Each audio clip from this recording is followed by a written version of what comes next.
December armed uprising of workers in 1905. In the days of the armed uprising in Moscow, the first People's Revolution of the era of imperialism reached its peak. Huge masses of people were drawn into the revolutionary struggle. Everywhere in the cities there were political strikes, which often turned into an armed strike, an uprising against Tsarism. The peasant movement has reached an unprecedented scale. The following data eloquently testify to the increased political activity of the working class. If in January 1905 123,000 people took part in political strikes, in October 330,000, then in December already 370,000 people. As noted above, the understanding of the need for an armed struggle with Tsarism was clearly manifested in the consciousness of the working class. On January 9, the day of the Bloody Sunday, workers spontaneously took up arms to avenge their executioners and oppressors. The Bolsheviks saw their task in directing the burning hatred of the workers along a truly revolutionary path, helping them organize themselves into a combat force and lead their armed uprising. Developing revolutionary tactics of the party, the Third Congress of the RSDLP in the Resolution on Armed Uprising recognized the main and urgent task of the party, the organization of the proletariat to fight the autocracy through armed insurrection. The Congress outlined a number of concrete measures. Lenin attached particular importance to the military-technical side of preparing an armed uprising, demanding vigorous activity from the local party organizations for arming and military training of workers. The Bolsheviks organized the purchase of arms abroad. In some cities it was organized the manufacture of cold and firearms by the workers themselves. In Moscow and a number of other cities, laboratories were created that were engaged in the manufacture of bombs. Fighting squads were formed, which constituted the armed forces of the revolution. At the enterprises of Moscow and other cities, the workers were trained in military affairs, the ability to own weapons, tactics of street and barricade battles. Preparation for the armed uprising of the greatest scope reached in the fall of 1905 in Moscow, where in the days of the all-Russian political strike factories formed fighting squads. The Moscow Committee of the RSDLP, which left the underground at the end of November, stood at the head of the entire preparation for an armed uprising. He persistently prepared the workers of Moscow for a decisive battle with Tsarism, conducting a tremendous amount of agitation, propaganda and organizational work at the enterprises. He developed intensive activities in the procurement of weapons, carefully worked out a plan for armed insurrection. The Moscow and District Soviets of Workers' Deputies, headed by the Bolsheviks, quickly turned into organs of insurrection. Thanks to the vigorous activity of the Bolsheviks, the morale of the Moscow workers rapidly increased. Under the influence of the workers, revolutionary moods were also captured by the soldiers of the Moscow garrison. On December 2 a spontaneous uprising broke out in the Rostov Regiment. The Council of Soldiers' Deputies was established. Revolutionary fermentation took place in other parts of the garrison.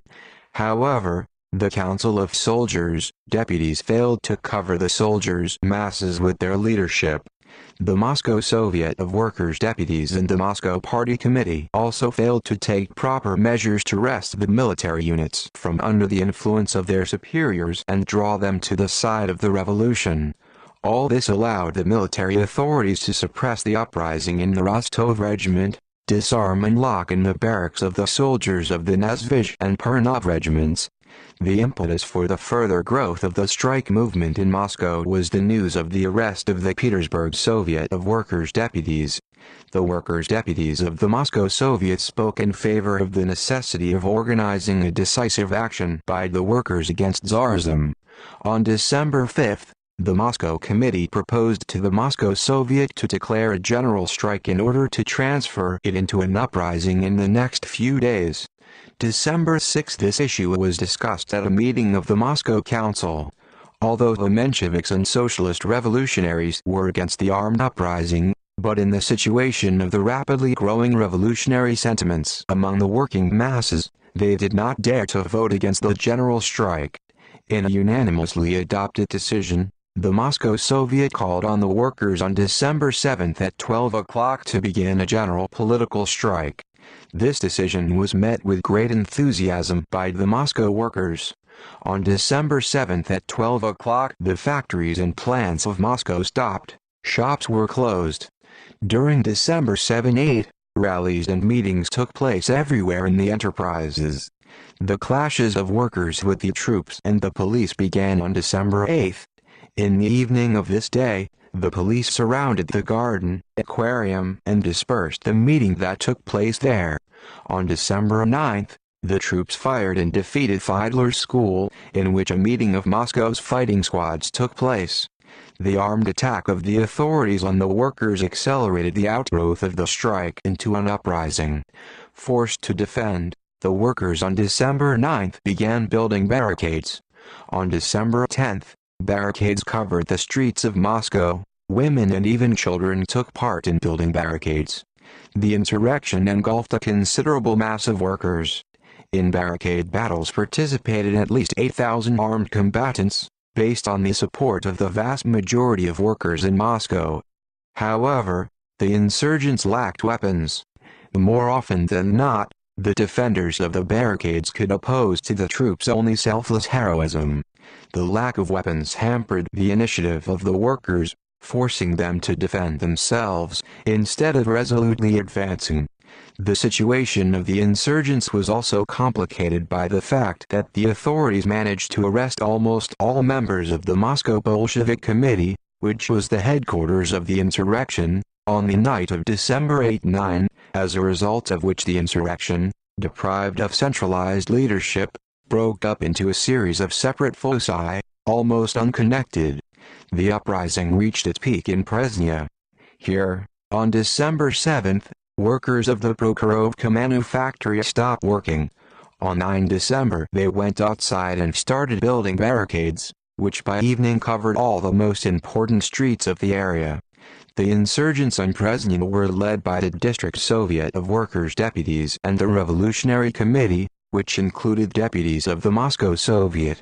In the days of the uprising, the power in Presnya was in fact in the hands of the Revolutionary Committee. The police were forced to leave Presnya. The district council regulated the supply of food to the population, issued instructions binding on the entire population. The Presnensky Soviet of Workers' Deputies acted as an organ of truly popular power. For several days, numerous attempts by the government troops to seize Presnya were unsuccessful. Only with the arrival on the night of December 15 from St. Petersburg's Semenovsky Regiment, the authorities managed to break the resistance of the defenders of the Presnenskaya barricades. On December 17 the workers of the Prokhorovka manufactory raised a white flag. Not paying him any attention, the Punishers continued the artillery shelling of the whole area. The atrocities of the Semenovites reached the point that they set fire to the workers' dwelling houses, not allowing them to save their scanty possessions from the fire. Under the conditions of a clear superiority of forces on the side of the counter-revolution, the council decided to organize a general strike from December 19. Having captured Presnya, Semenovцы committed fierce reprisals. The participants in the insurrection were seized and shot without trial and investigation. The Moscow uprising was crushed. However, the heroic performance of Moscow workers with weapons in their hands was of great importance in the matter of revolutionizing the masses of the people. The proletariat of many cities in boundless Russia not only followed closely the events that took place in Moscow, but also tried to support the armed struggle of the Moscow workers with bold appearances. The workers of Kharkov, Sormovo, Rostov, Krasnoyarsk, Chita, Novorossiysk and other cities also raised a banner of armed struggle against Tsarism. The fractured uprisings took place in Georgia, the Baltic states and Finland. But all this powerful wave of the liberation movement of the working class did not end in victory. The uprisings and strikes were everywhere routed by the government, because there was no unity between the workers of different cities. Their speeches were deprived of a single centralized leadership. The defensive tactics of the insurgents and the disorganization of the Mensheviks and socialist revolutionaries contributed to the defeat of the uprising in Moscow and other cities. Moreover, the bold statements of the workers were not supported by the equally daring and widespread uprisings of peasants, soldiers and sailors. The armed actions of the workers, especially in Moscow, were of immense historical significance. For the first time in world history, Lenin wrote, such a height of development and such a force of revolutionary struggle was achieved that an armed insurrection came out in conjunction with a mass strike, this specifically proletarian weapon. It is clear that this experience is of world importance for all proletarian revolutions. 1.